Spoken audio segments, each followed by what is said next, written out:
Hey folks, hey, it's Matthew, and I just launched a project for you guys.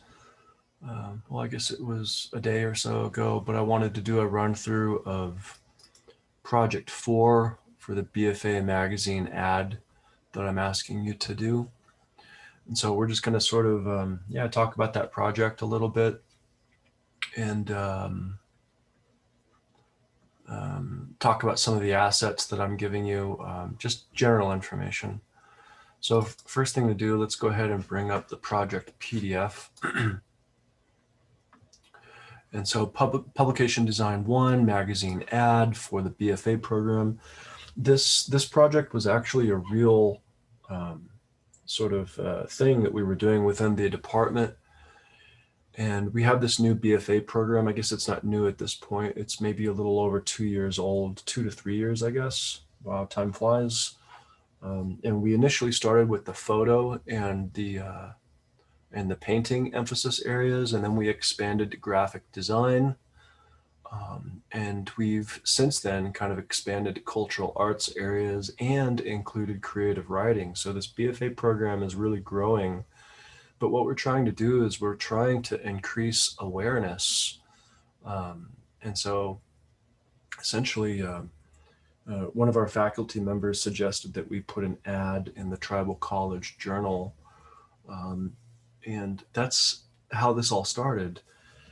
So I received an email from the person who was facilitating this design project, essentially saying, hey, we'd like to get some art examples or samples of some of your drawing students, graphic design students, etc.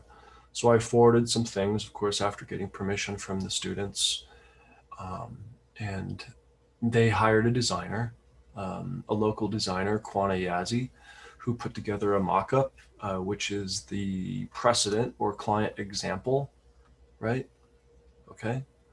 And so this is kind of what was or has been initially put together. But what I was thinking when I was putting all the pieces together and thinking about this project is, this would be a really great run through for my students. And so that's kind of where we are now. Quana, I think he only provided one iterative example for BFA faculty, but from my perspective, I think it's always a good idea to take the information that a client gives you and to produce something, but also possibly produce iterations, so options for that client, so that you can sort of come to the table and show them what you've been up to beyond just one item. I think showing up to the table with several items and lots of ideas and lots of feedback is always a good idea. It's always a good plan, rather. So with that being said, I also provided a precedent, and I'm always trying to expose you all to new artists, Jessica Walsh.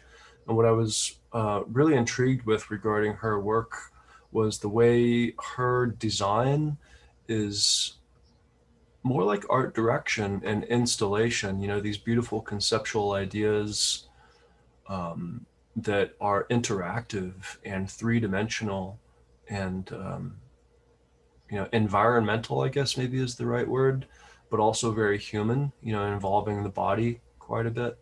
Scale, absolutely with scale on this one. So in a way, this is some kind of a strange mock-up like architectural diagram. I don't know, it's like a model essentially. So yeah, you can kind of see she has these ideas that she manifests. Um, it obviously requires quite a bit of resources, you know what I mean? Installation space and money and blah, blah, blah. But I mean, this gives you an idea, or it plants some seeds that, design isn't necessarily just a publication. It can be much, much more. Design is really just kind of thinking, but she's also trying to advertise or sell products, but, expressing her personal vision and voice and experiences. Um, So yeah, even, the way that this is infographics, of course, and I love this photograph kind of showing the interaction and the way folks would kind of like in a narrative way kind of walk through this information or experience this information. So yeah, yeah, I really like her work quite a bit. So that being said, I think we know where to go with things. So I'm going to go over here.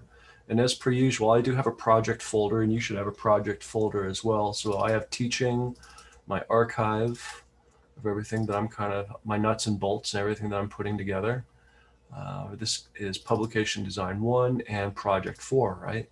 So in a way, you can kind of follow uh, my method of madness for keeping organized and keeping everything together.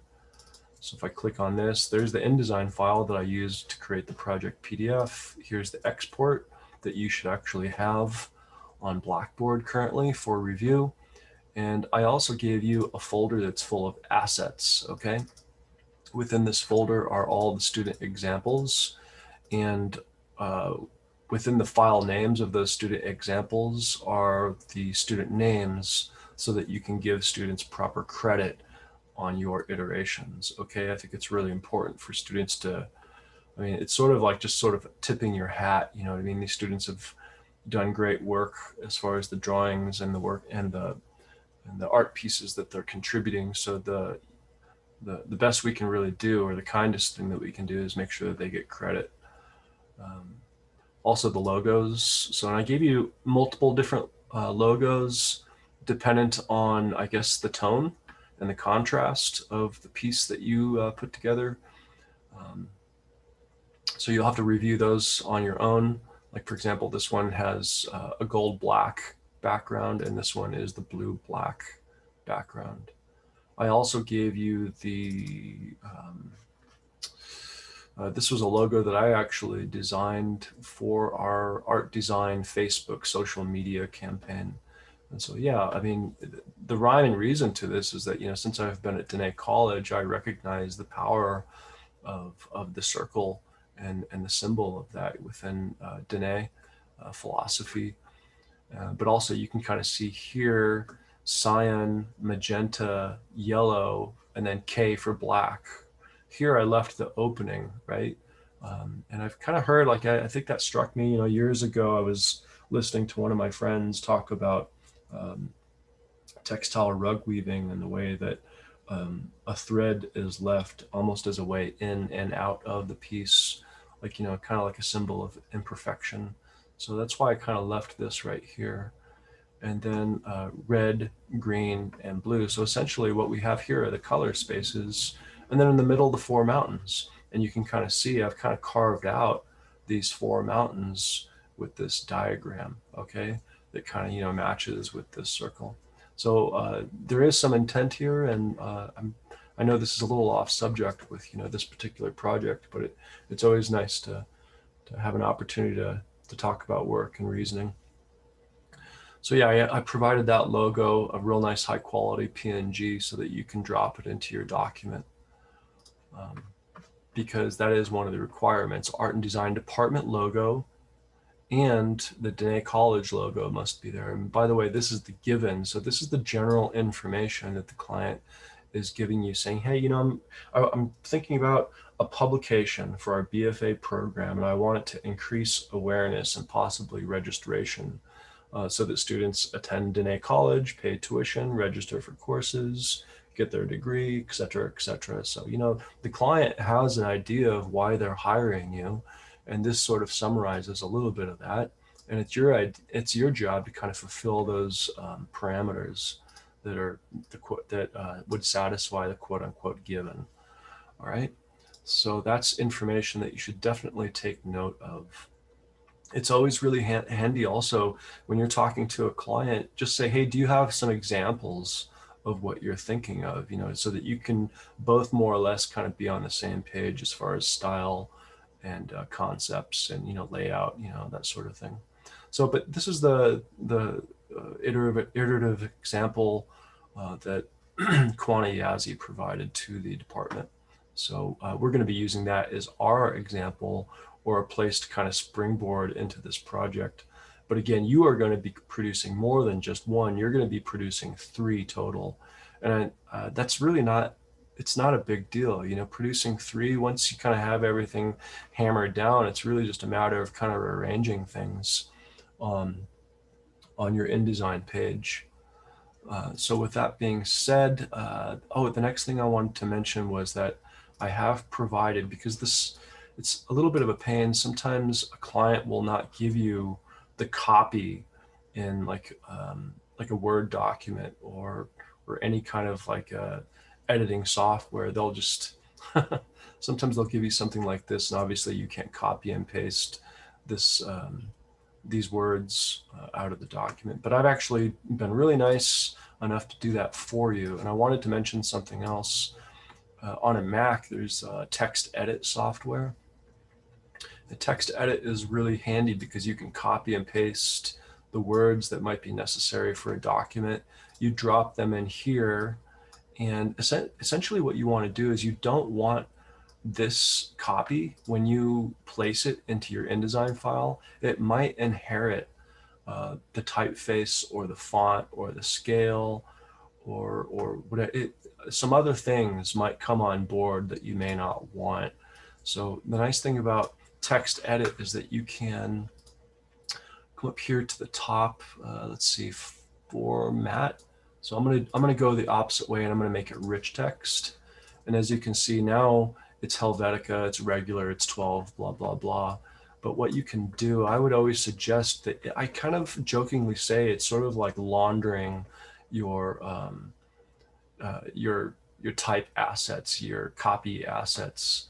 And what you can do is you can come up here to format, and you can say make plain text, and then it's just raw, just language, raw words, raw letter forms, that, and nothing else is going to come along for the ride. Just the information that you need. The equivalent on a PC, I believe, would be Notepad. Okay. But this is ready to copy and paste into excuse me, InDesign. I can't talk today. So I'm going to save that. Let me open up InDesign, get that rocking and rolling. And we're going to create a new document. Okay, and it's going to be a print document. And for the sake of things, I guess I'm going to keep it picas, but we are just doing a standard 8.5 by 11. So picas is a standard increment in the publication world. Sometimes it's easier to transition to inches, but I would encourage you to start thinking about picas. Okay, like just start getting used to that increment, because you're going to see it more down the road. I do not want facing pages. That drives me nuts. Unless I'm doing like a book style document, I always turn this off. And I always have to do that at the beginning, because ironically, you can make this change after you've created your document, but it's a little bit buggy.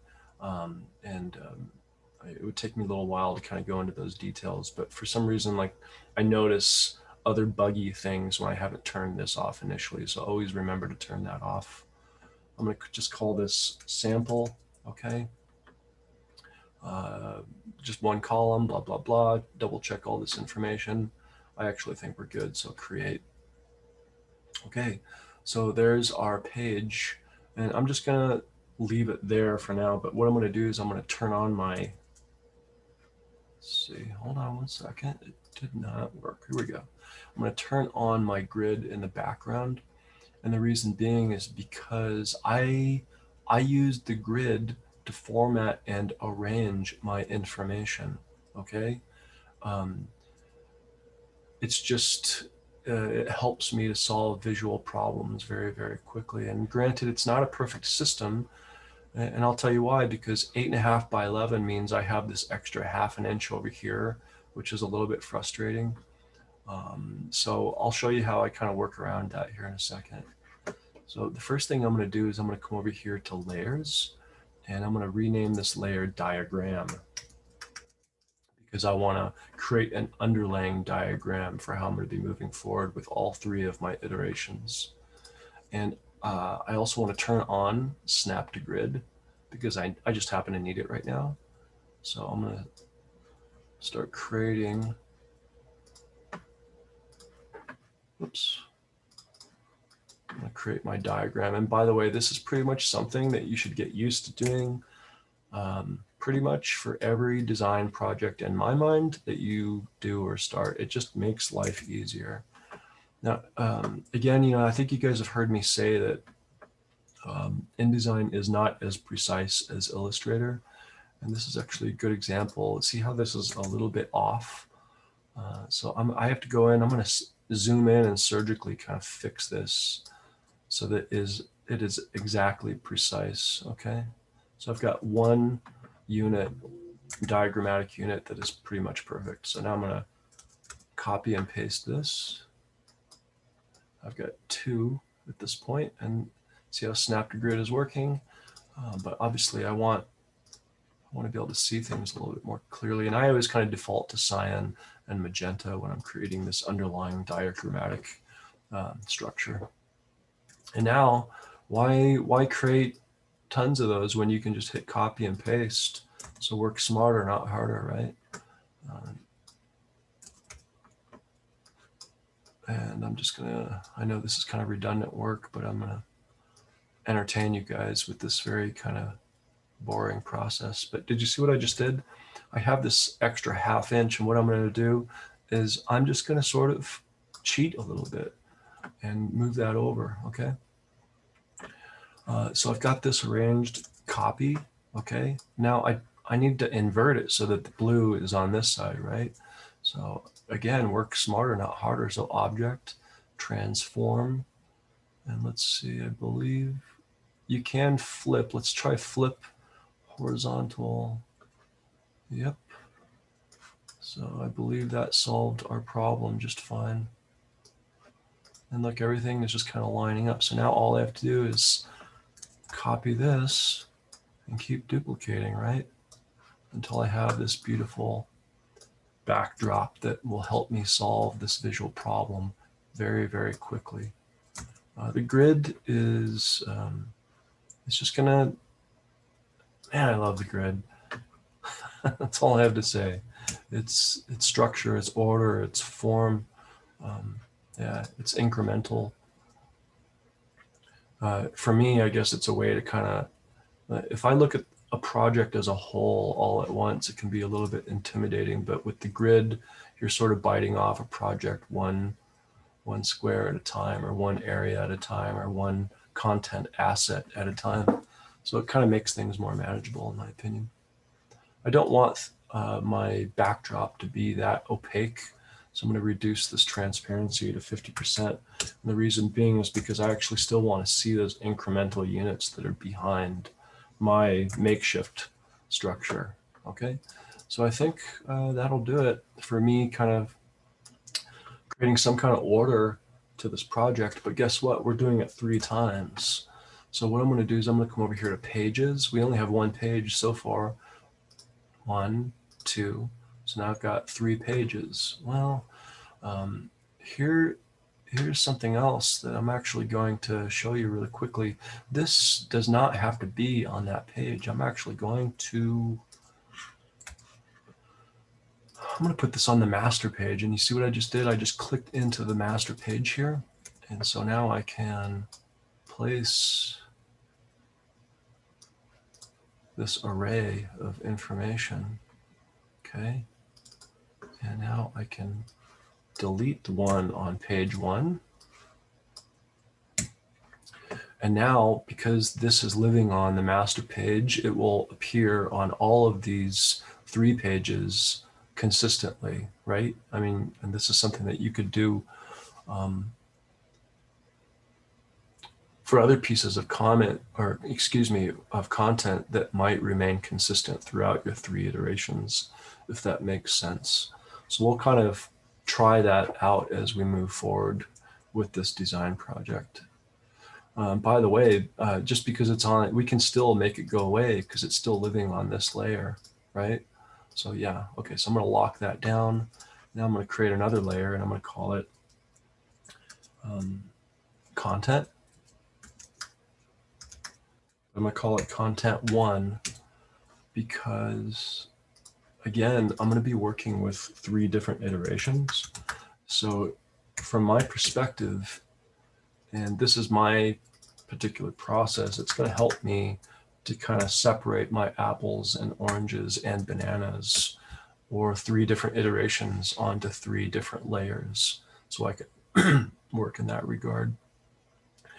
By the way, before you even move to software, you should have some thumb sketches that you've kind of just doodled out very, very quickly to determine a general composition and where you want your typeface elements to fall, or how you want your typeface elements to appear or read as far as scale. So yeah, I mean, we're not really doing that step with this particular tutorial because this is digital, you know, and I guess I could have taken a photograph of my sketches and I could have, you know, uploaded them and blah, blah, blah. But, you know, I just kind of wanted to get hammering really quickly with this so that you guys could see this as an example. By the way, just so you can see a little bit more easily, I'm gonna make this document large so it fills up the screen. Okay. All right. So, you know, the other thing that's always not a bad idea from my perspective is to have maybe a layer. I'm going to move it down here and I'm just going to call it precedent. And I'm going to place my precedent on the side burner just over here. And you know, this is one of my favorite areas as far as document design because you can put a color palette over here or assets that you're not sure if you're going to use yet. In a way, it's just sort of like it's the back burner. You know, if you're cooking a meal, you usually use the first two forward stovetops, but you know, you might have something going on the back stovetops as well. So from my perspective, this is the front stovetop and this is the back stovetop. All right. So I'm going to hit Command D for place. I can also do that manually by come up here to File, right? Place, okay.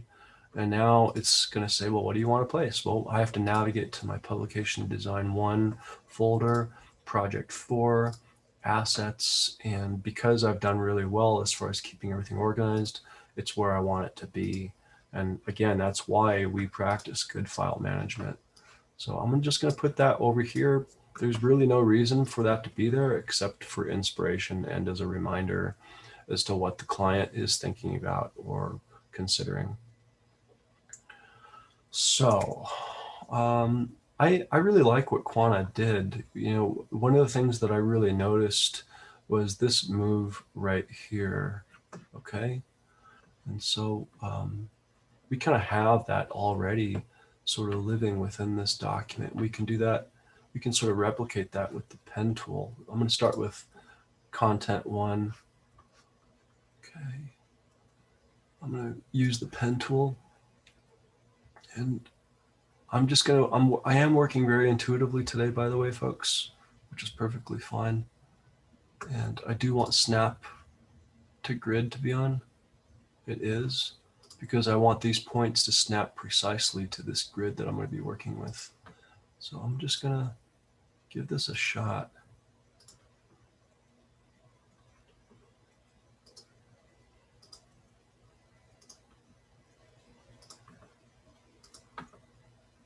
Okay.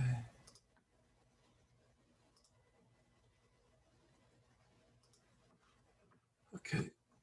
Actually, I'm going to come all the way here. And I'm going to end, ironically, right here. And by the way, this needs to be a closed object. You notice with my pen tool, when I get to the first anchor point that I laid down, how the icon changes slightly. That means it is going to become a closed object. Okay. And right now, that closed object, it doesn't have any fill. So if you select that guy with your black arrow tool, you can come up here and you can give it some fill. And furthermore, you can take away the stroke. So now you've got this real nice kind of clean graphic that's running through. All right. So the next thing I'm going to do is, you know, typically when we've been placing objects, we use this this rectangle frame tool. And we just kind of drop it onto the artboard or page, and then we hit Command D to place an image. Well, you know, those forms don't have to be perfect rectangles or circles. They can be geometric forms. And so what I'm kind of thinking right now is I would like to have two triangles up here. Okay. And see, by the way, did you see what I just did? I didn't map. I just closed a general triangle. In fact, I'm going to do that twice. I'm going to select this triangle, copy, paste, and it's going to go down here, although I'm going to modify the triangle here in a second. And the black arrow tool, remember, is for selecting objects and moving them around. But you can dive a little bit deeper with the direct selection tool or the white arrow tool. And my goal right now is to select that anchor point and see how, look how that anchor point is snapping to the grid right now. It will snap to that anchor point right there. And look at this, I'm gonna just kind of arrange this triangle so it fits in there just like a glove. That's why, I mean, I love design when things fit, when they're perfect, and with software, you know, you can kind of get to that level. I oftentimes think, you know,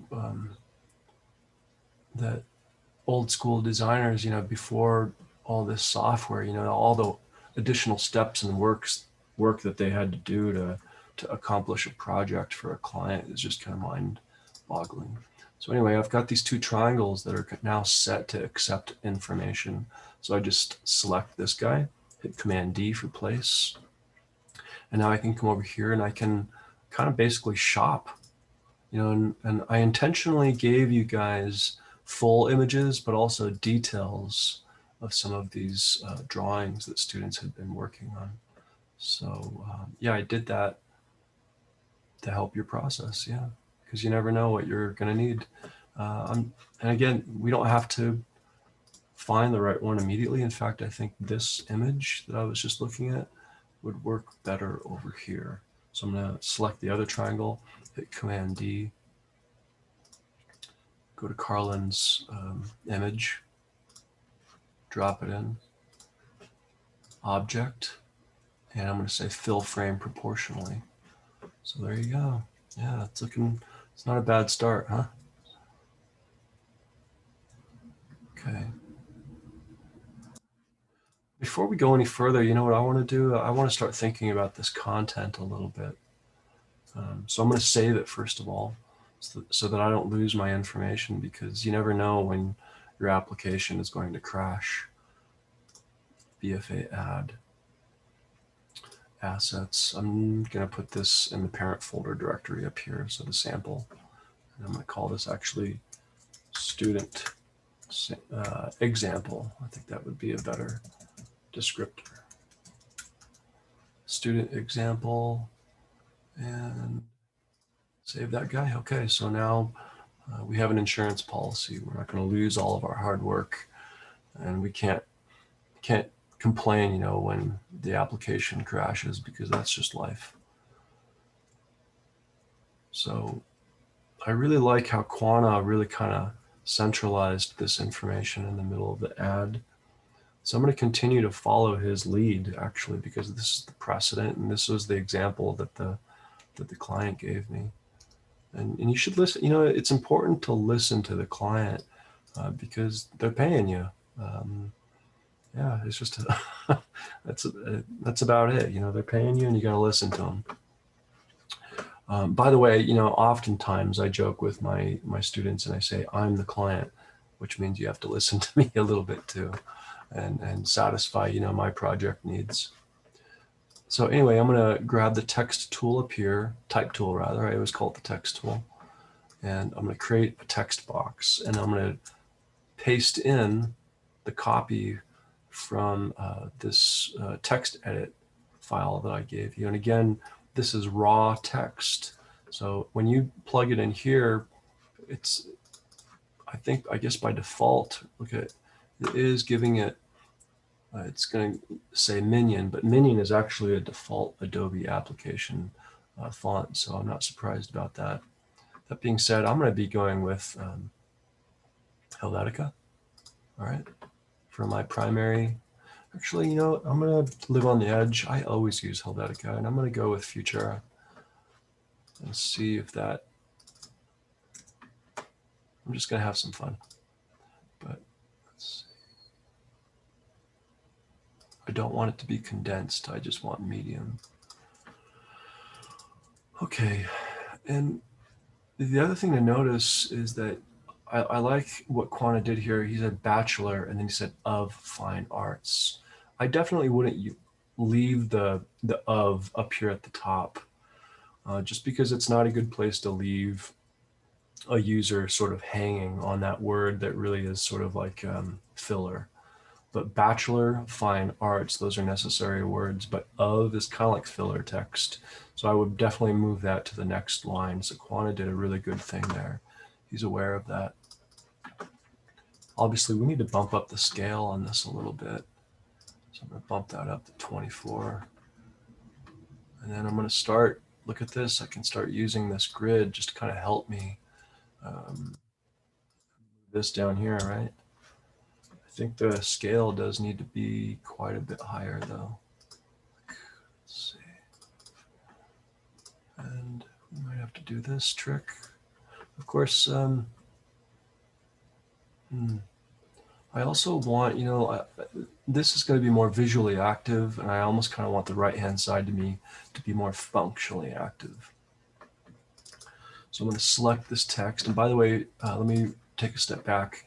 There's the text box. It's just an object, right, that I can move around with the black arrow tool. But if I double click in and then hit Command A for select all, then I can modify the text that is living within that text object. And I'm going to, let's see, bump up the size just a little bit further. I'm just kind of curious how far we can take things. I also want it to be flush to the right, though. That's where I was going with that comment. We are getting the indicator that we're, you know, not all the text can fit, so we kind of have to adjust our text box just a little bit. Now, you can kind of see we're trying to center this text on the grid, so I'm going to have to play with the text box a little bit, right? Just to kind of get things centered. So that seems to be working right there. And I like that. I'm going to leave it. The only thing I'm considering doing is, let's see here. That's too decorative, so I'm not going to do that. Command Z undo, right? Okay. So that, what's the next thing that we need to do? We need to create a real nice kind of list. We also need to, we might end up having to nudge some of this information around, and that's perfectly fine. The next thing I actually want to deal with is this information down here. And I think that Quana did an excellent job, because this is sort of like extraneous, more informational content. You don't want this up at the very top. You want the way that Quana has used hierarchy. So the user is seeing bachelor fine arts, then the emphasis areas, then some more nitty gritty information, and then he's crediting the students, and then he's saying, oh, and by the way, this is our website, and this is the phone number. So visually, he's kind of mapping out a way that we should read this, and I agree with everything that he's been doing. So I'm going to follow suit. That's why we have precedents, is to kind of listen, use our ear and eyes and listen to the precedents. And again, listen to what the client wants. Text box, and there it is. Okay, so, but the difference is that, first of all, that should be a lowercase d. The only thing I don't agree with what Quana did was, I think this www dot is redundant, so I would definitely get rid of that. Folks are savvy enough these days to know that they don't need the www, but I'm always trying to find a way to trim the fat within any kind of design process. And this, to me, is definitely the kind of fat that you would feed to the dog. It's not the kind of ribeye fat or the steak fat that you would eat. I also like metaphors, if you haven't noticed. Okay, so when I like this separation, what I'm going to do is I'm selecting all this text, and I'm going to center it right smack in the middle. And then I'm going to, I think I'm just going to use this little kind of extra I think that's way too much, actually. Yeah. There we go. I think that's real elegant and simple. But I'm going to go with, I don't dislike Minion, but I definitely really like Helvetica. So I'm going to be staying with that. And I want it to be subtle. And I'm also going to play with, you know, within Helvetica, there are different fonts that you can sort of use to sort of create a hierarchy. So there's bold, of course, oblique, blah, blah, blah. But I really like Helvetica Light for some of that afterthought information that might be living at the bottom of a page. I'm actually kind of convinced that this could go right there as well. But you know, that's the nice thing about digital software is we can constantly nudge things around. I'm gonna hit Command S because I'm paranoid and I have OCD, and in case anything happens, I won't lose my my hard work. So yeah, we're on our way to kind of creating this document. We still have a little bit of ways to go. I'm gonna hit Command 0 to fit everything on the page, right? And then I'm gonna hit Command S again, just because it really ends up turning into a nervous tick hitting Command S, Command S, Command S. Okay, so yeah, our content is starting to talk to the grid, right? And we have this form that we sort of riffed off of as far as our buddy Quantiazzi, but we are changing things up a little bit. Let's see. Before we move on to some of this other visual content, I want to solve the functional content, right? So the next thing we should do is we should think about this list. So let's do that. Here's our list right here. And I'm going to create another text box. Sometimes folks put all their content in one text box and then they kind of arrange things. I'm sort of more of an advocate for using multiple text boxes that are uniquely talking to the grid and the layout, but I'll leave that up to you. So I'm going to select all these, and I want to use the list function. Quanta made these really beautiful custom kind of markers, bullet items, I guess, custom bullets, I guess you could call them. I'm not going to be doing that. I'm just going to solve the problem real efficiently and functionally, and I'm just going to give it a bullet, just like so. And by the way, you don't see that until you hit the paragraph formatting controls, and then you can assign those paragraph bullets. I'm going to zoom in, and first I have to decide on the font, right? And I am going to be going with Helvetica for this smaller typeface again. And the reason being is because Helvetica, when it's a smaller scaled typeface, it reads better, which is one of the big things to kind of keep in mind when you're considering either a serif or a sans serif typeface. And again, serif means foot, or it has a foot, which means it's more ornamental, like Times New Roman. Sans serif means that it does not have a foot and it's more modern, like Futura or Helvetica. So that really, those decisions end up being kind of based on your preference as a designer. So yeah, I'll leave that right there. So we're going to go back up. I'm going to change this to Helvetica. And again, I'm starting to create a hierarchy here as well. I'm using Futura serif font for the H1 or the header 1. And then I'm using these Helvetica typeface variations to create a hierarchy within the content of the page. But what I really want to do, and this is another thing that can be kind of handy, I'm gonna have to turn off guides for a second, or snap to document grid, excuse me, got ahead of myself. But you can pull these guides out from the ruler and see, I want my list to talk to the edge of that O of two prepositions. And so it's kind of helpful sometimes to insert a guide so that you can nudge things over. Whoops, I'm using my pen tool and I should not. So, but yeah. Let's see. And it may not always end up being perfect. Although in my opinion, that's the goal, is to try to reach perfection with this software. To me, that's pretty darn good. So I'm going to zoom out. So yeah, again, oops, I call it my Terminator eye, my Terminator design eye, and it's sort of an ongoing joke that I have because I talk in cinema speak constantly, and all the movies that I've seen throughout my life have influenced everything I do and say and blah blah blah. In any case, when Terminator is looking at the world, he has this beautiful kind of information graphic screen that kind of maps things out, and he's seeing a lot of details. And I always think that, you know, designers have a Terminator eye too. So my Terminator eye is telling me that this should probably line up. Okay. And I'll leave that right there. But I do want to add some kerning or letter form spacing to this. So I'm going to select, and I'm going to come up here, and I'm going to, here it is right here. I'm going to add 50, just so it's a little bit more legible, okay? In fact, I'm going to do the same thing down here too, because especially when you're using a smaller typeface, that's a little too much. I'm going to come back here. I'm going to bump that back to 25. All right.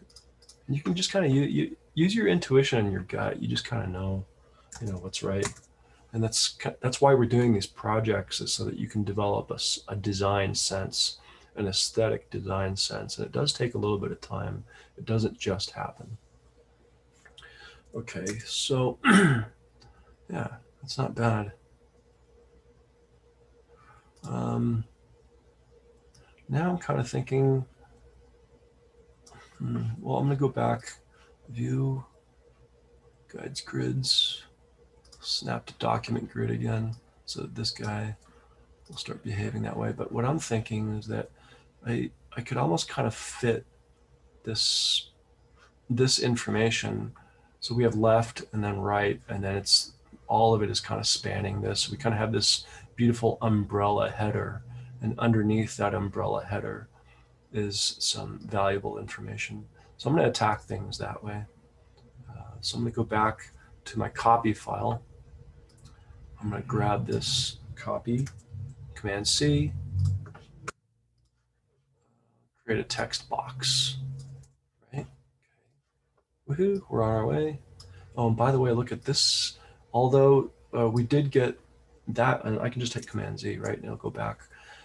I need this to kind of bump down and start talking to the grid. See, that is going to drive me crazy. I don't know if you guys can see that. So I'm going to have to bump this down a little bit. Yeah, and I think that feels like a good spacing to me. And again, we can make some changes later. And by the way, when I moved that down, I was using my left pinky to hold shift so that I could still keep these left flush letter forms to remain talking to the guide that I've kind of set up. So yeah, keep that in mind. That's how I did that, holding shift. So now I've got the grid on again. Let's see here.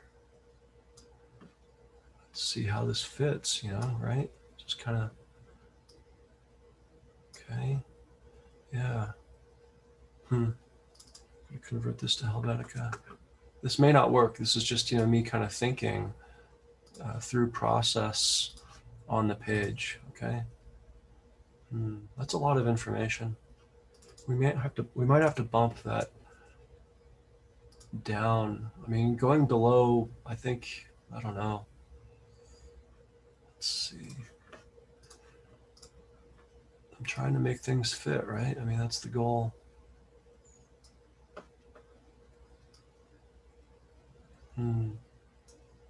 That's it. So that's the end of the sentence right there. Also, I'm going to turn off hyphenation. This kind of thing drives me nuts when words are broken up for no reason at all.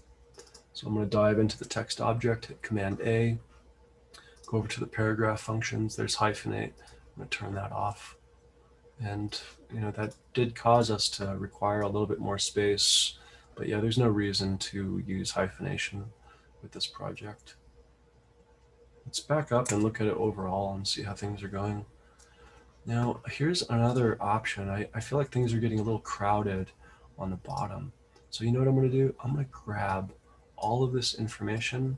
I'm going to bump it up one. Look at that. And look how this kind of like this stepped tier system seems to be working perfectly for our plan, right?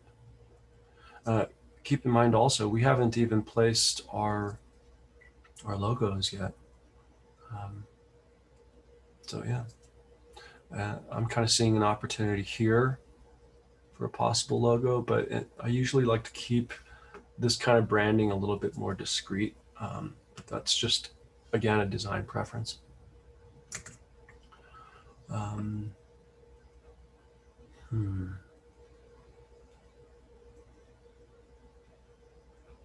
going to bump up the size here. I think this could be 14. Let's see what's happening there. Now this is crowding our text there. Yeah, so we're kind of nudging things around, but at the same time we are kind of relying on this grid. So you know what I'm going to do? I'm going to trust the grid, and I'm just going to split the difference between this grid right there, because believe it or not, you know, when you have assets and elements talking to the grid, it may not be consciously apparent to the user immediately, but they're going to see the organization. They're going to see the schematic compositional organization of your process. And that's kind of what I'm trying to set up right now a little bit. By the way, it's also a good idea to save, of course, but you can also take this diagram away occasionally so that you can kind of see things without that underlying system that's guiding you. I'm a little uncomfortable with this crowding right there, but you know, I'm going to trust the grid for the time being. Okay? And just let things be. Let's bring the diagram back and take a look. I'm gonna do something else. And again, you know, hold on. So I'm being squirrely with my decisions. Okay, so the next thing I want to do.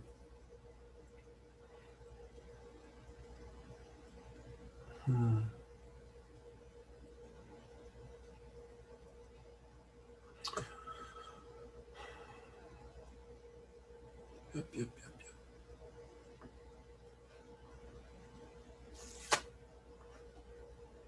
I'm actually going to do something radical, in my opinion. I think this should go up here. And I'm going to select, I'm going to make it face. I'm going to remove those bullets. Okay.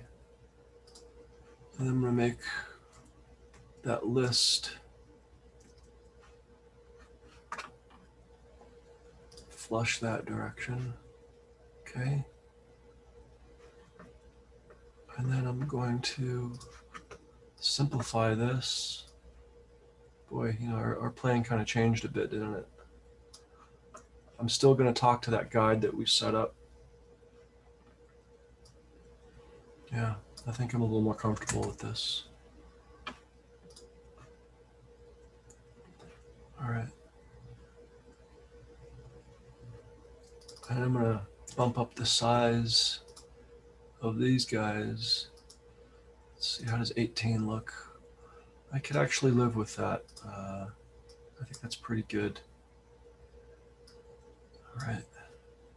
Again, I'm going to trust that the grid is guiding me. Let's see how that one looks.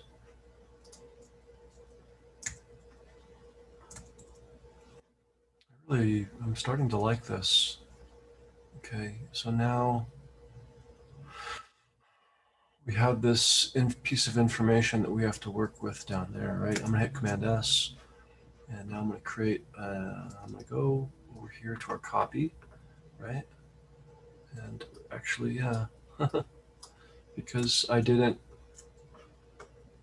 I'm just gonna put first and last for this particular example. Okay, folks? But I think, again, it's really important to give credit to these students so that they can get the marketing attention. All publicity when you're an artist is pretty much good publicity, if you ask me. All right, so it doesn't, the scale I think can be pretty much the same as that, so we'll keep it 12. And let's go Helvetica again, except maybe I'll be doing Helvetica light. We'll see though. So I'm just going to say first, last, first, last, first, last again. That way there's plenty of space, because, you know, folks have different last names and different letter counts, character counts for their words, for their names rather. So keep it simple.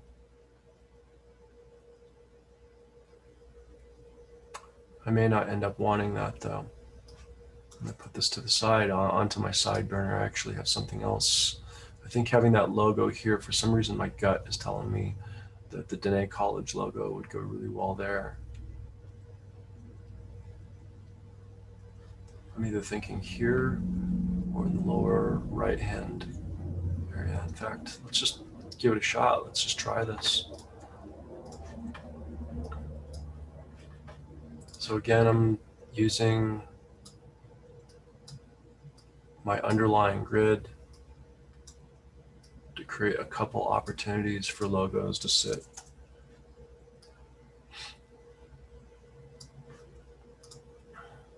It's too far. Holding shift with my left pinky. So I am breaking a rule here, you see that? But I still, yeah, it's got to be done. So although, you know, the grid provides a lot of guidance, you do occasionally have to break some eggs. Okay, and I just did that right there. And with good reason, in my opinion. So I'm going to hit Command D. And I'm going to grab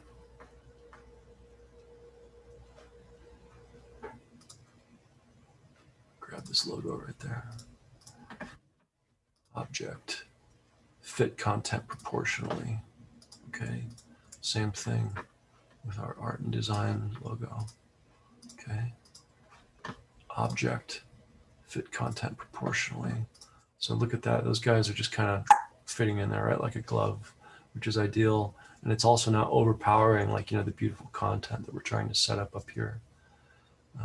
Okay, so yeah, now I'm going to move this off the back burner, place it here, and see if I can find some design happiness with my decisions.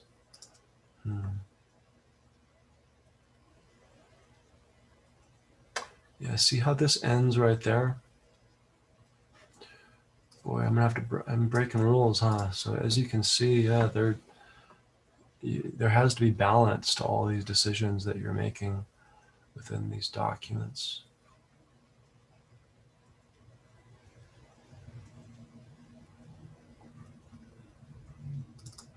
And I think I did promise you that I wanted to make this Helvetica light. Okay, so let's just look at it all in front of us, and let's remove the diagram just for a second.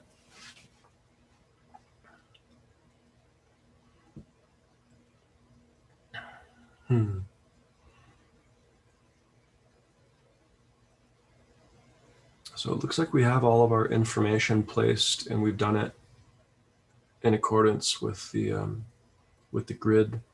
So I'm feeling okay about it. But of course, you know, there are other iterations that we could experiment with that placement. And that's exactly why we do those multiple iterations, so that a client can intuit, you know, if you show 2 or 3 documents to a client, they're going to know which one they like immediately. And you should trust, you know, folks that are not trained in design, sometimes they're the best judgment of design.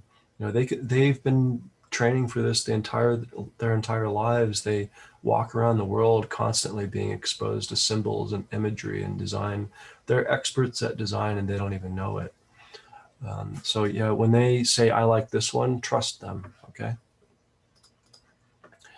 That being said, sometimes you do have to convince a client, about an idea or what might be a better idea. So there are exceptions to that.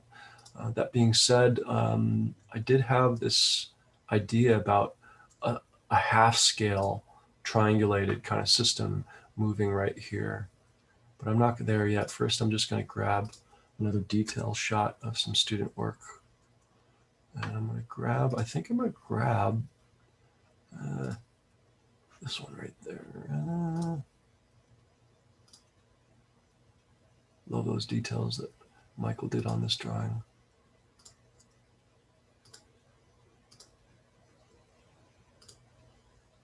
I think that one could go below, possibly.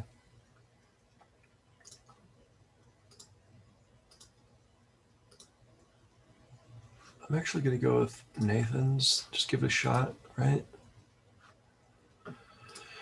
And by the way, so I'm going to select this object, fit, fill frame proportionally, right?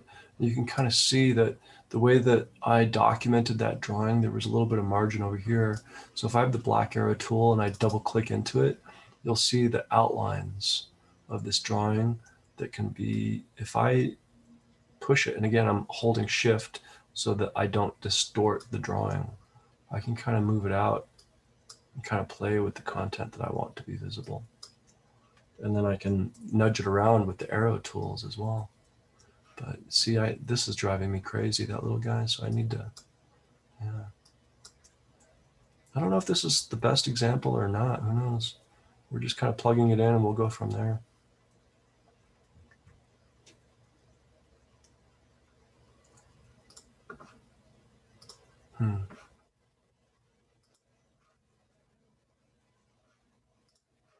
Like it. It's not working. My gut is telling me no. What about these beautiful images from Samantha Begay? Actually, those might be useful more towards the background here because they're pretty subtle, like the color tones.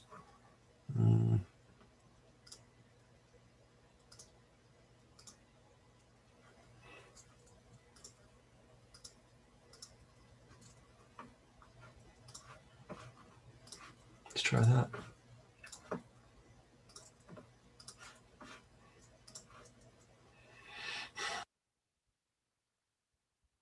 I like it.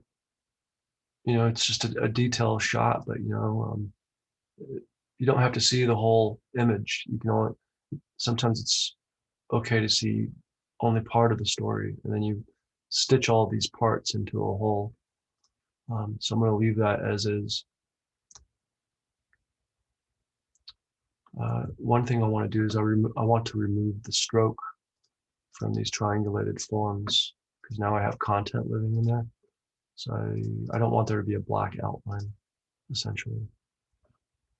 So that's content one, right? And actually, I've been kind of making a mistake. Sorry, guys. I should have created a typography layer, which always lives at the top of the document. And so I'm going to, while I'm thinking about it, I'm going to select, I'm holding shift, by the way, so I can select multiple objects. 1, 2, 3, 4, and 5. And I'm going to move that. Actually,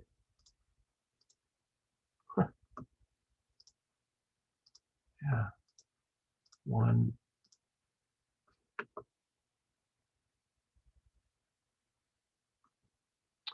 I think I just made a mistake. You guys caught me making a mistake.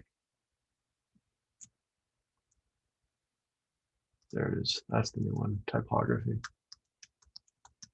So digital software, wonderful. You can just back up if you make a mistake. So yeah, that's our typography layer. 1, 2, 3, 4, 5. And I can move that to that layer by just selecting this icon.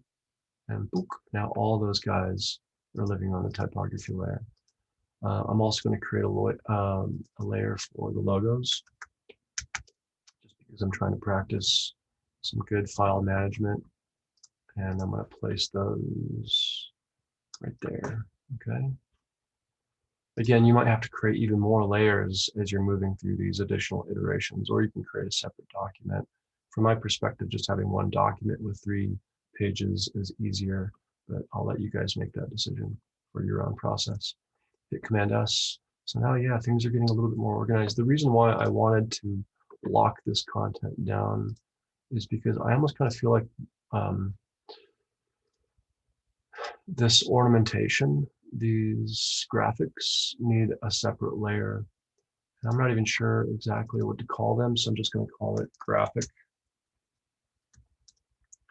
And I obviously want the graphic to live on, I'd say, like somewhere in that order of layers within the document. But this one, I'm going to move it to the graphic layer. So yeah, I'm kind of moving things around, which is kind of nice, so you can get organized, so to speak.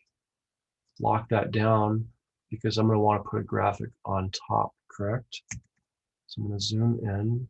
I'm actually going to make that go away temporarily, and I'm going to bring the diagram back. You see how this process works? I'm going to bring the pen tool in, and I'm going to make sure that Snap to Grid is on. It is. Okay. And is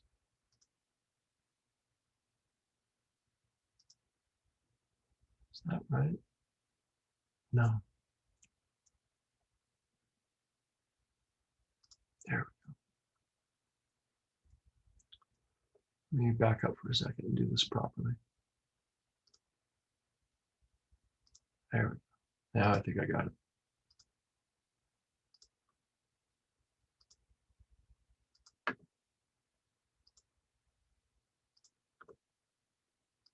And hold on a second.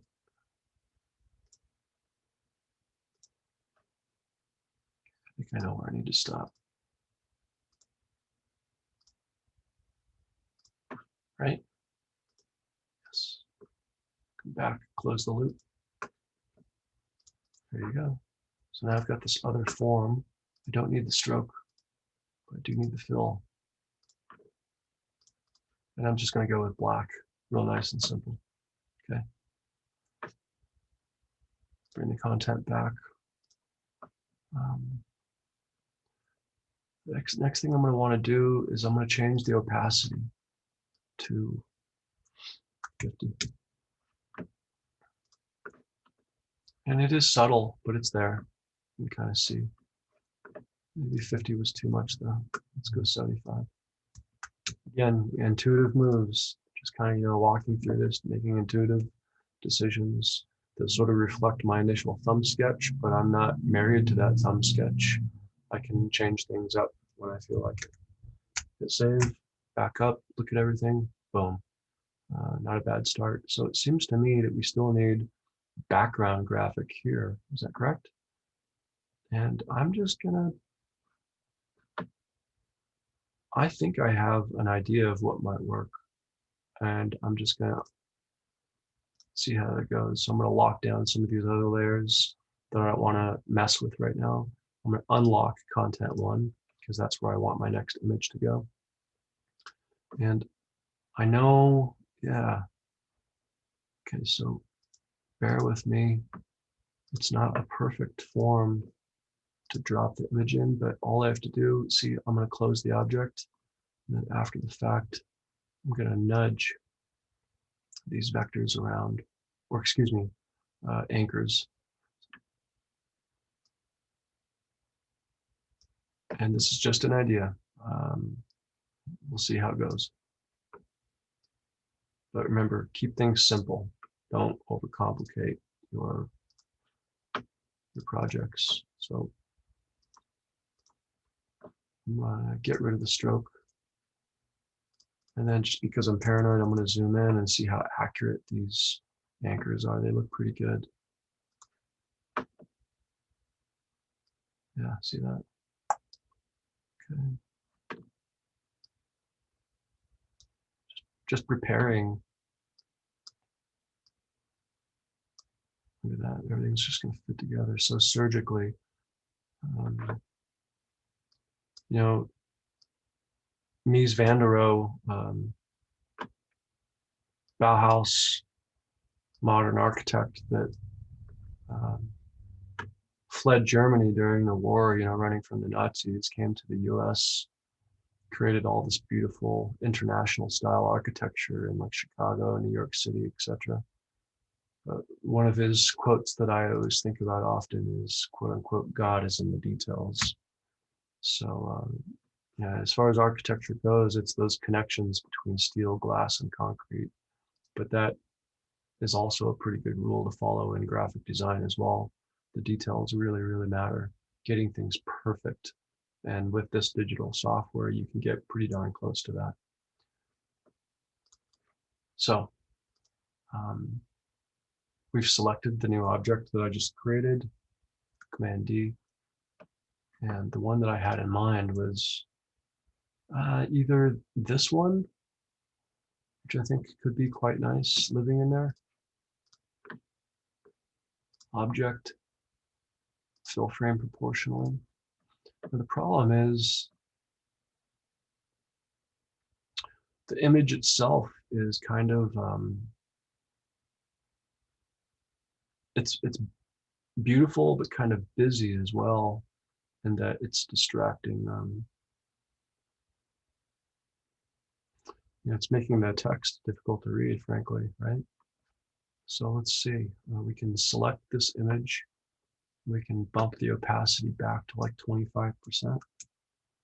Now let's remove the diagram and just kind of see, remove our grid. So now we get a sense of the work. But we also, form follows function, right? We want that aesthetic to be there. We want that beauty to be there, but we also want the user to be able to find and read the information very, very clearly. It's pretty nice, actually. It's not bad. I think this logo, though, that yellow is not right for the logo. So I'm going to unlock this layer. Come down here, select Command D, and I'm going to replace it with, that's the one that we used. That's the one that I want to use. And the reason being is because it's higher contrast, right? Okay.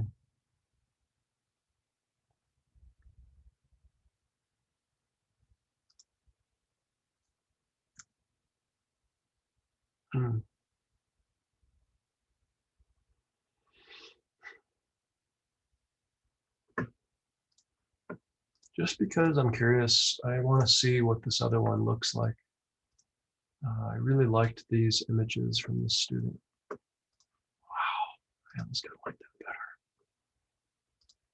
better. Okay, fill frame proportionally. Yeah, I think I'm gonna stay with, I like this one quite a bit.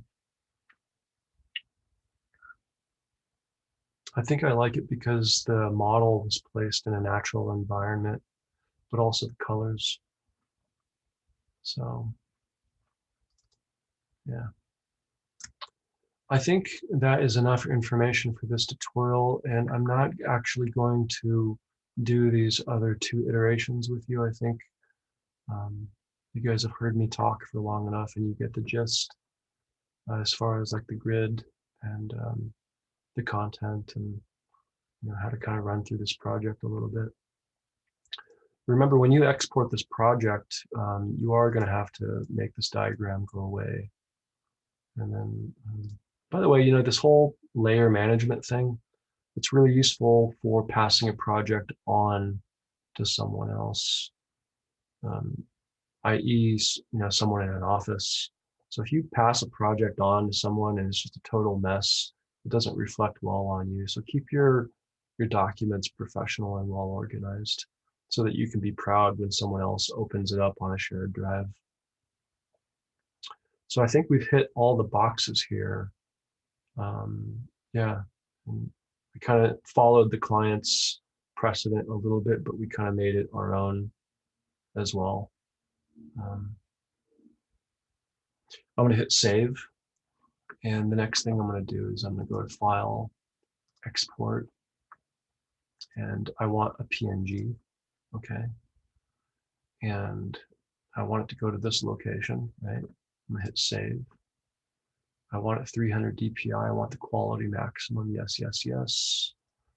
Okay. Keep it RGB. And also the range is important because we have 3 pages. If we say all, those other 2 blank pages will get spit out as well. We only finished 1, so we just need page 1, correct? Okay, so export. And let's just see what happens here. InDesign Think, look, it's doing its magic.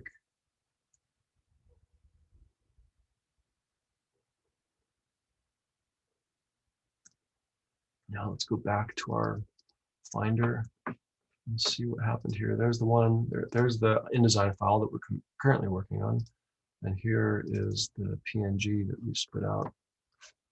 Just for some basic review, you should always do that. I would probably change things a little bit still. I mean, you could really, in a way, I almost kind of feel like this triangulated form is still a little bit too light. Like almost maybe I wonder if the white should be up top to contrast against this black background, and the black should be on the bottom to contrast against this more light image or photograph. So I would probably make that change at this point, but that's why we do a proof or a draft.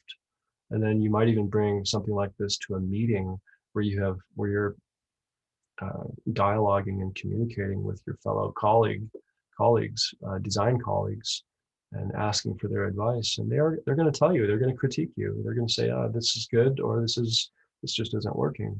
And that's their job.